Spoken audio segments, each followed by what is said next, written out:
Hi, my name's Rusty Brown. I live in Kentucky. I just wanted to do a video to help some other people out on how to set up a Harley Road King for touring and to reduce wind buffeting.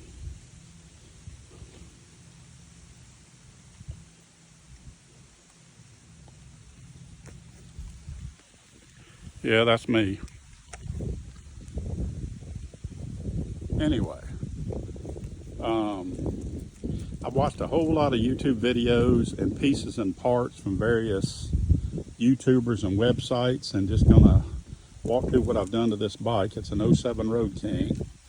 First of all, it's got a different windshield from Freedom Windshields. Has a little different curvatures on it, a little bit wider than the standard Road King windshield, and it's 18 inches instead of 19 inches high.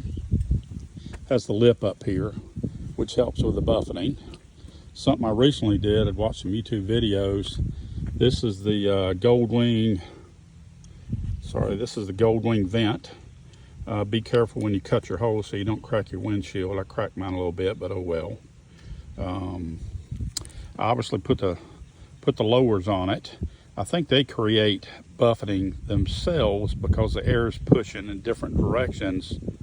So what I did with that is I've got these. First thing is the wings down here at the bottom. I call them bat wings. I don't know what you really call them, but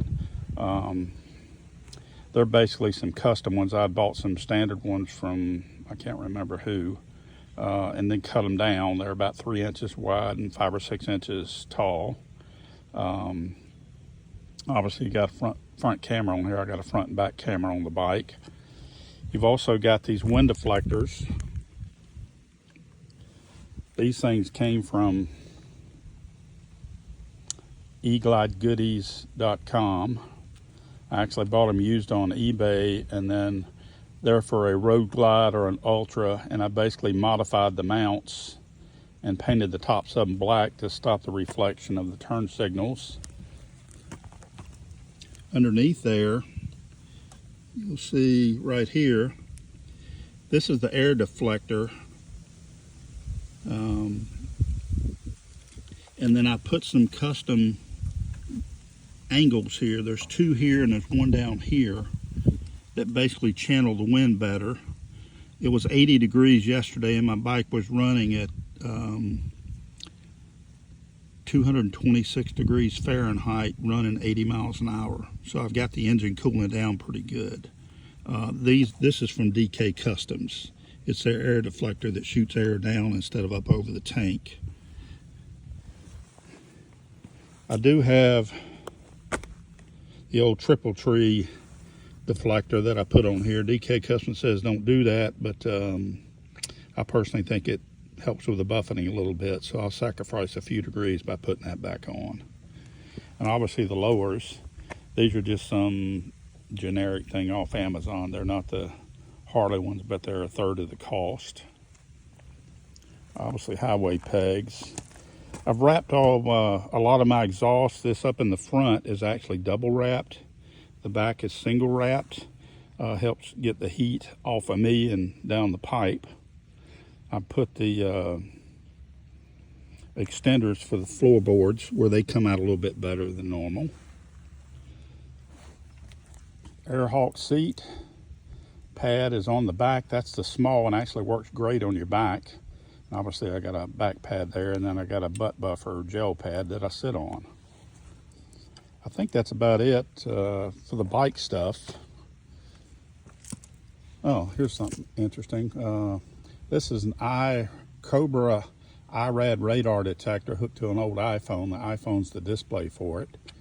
Saved me a ticket yesterday, and then obviously I mount my phone on the left side there.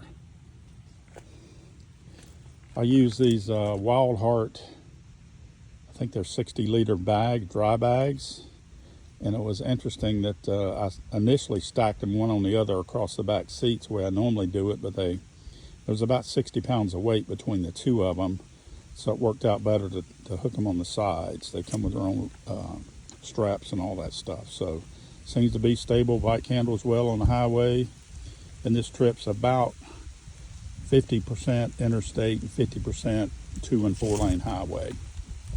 traveling from back from Houston to Kentucky, making it a 2-day trip, 1,000 miles one way. Anyway, I hope this helped you. Obviously, I got a water bottle down here. I kind of had to modify to put that thing on there. And I think that's about it. The bike does have a tuner. I got a Fuel Pack 3 tuner on it.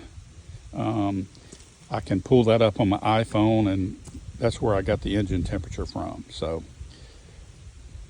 I hope this helps somebody. I pieced and gotten piecemeal from here and there to do all this, and it took me about 3 months to get the buffeting down. I've probably got the buffeting at 85 is about like it used to be at 70. It's pretty much gone till you hit about 75 or 80, and then I would say it's 90-95% gone versus what I had when I just had the lowers on here. Yeah, that was driving me crazy, to make a long story short. I rode a Indian Roadmaster and realized you don't know until you ride something else, and I didn't realize how bad the buffeting was on this thing. So my teeth aren't going to rattle to death, make a long story short, anymore. So anyway, I hope this helps. I'm actually at the Mississippi River State Park, is where I camped last night. Pretty place. Good time of the year, no bugs. I think it's probably 75 degrees right now.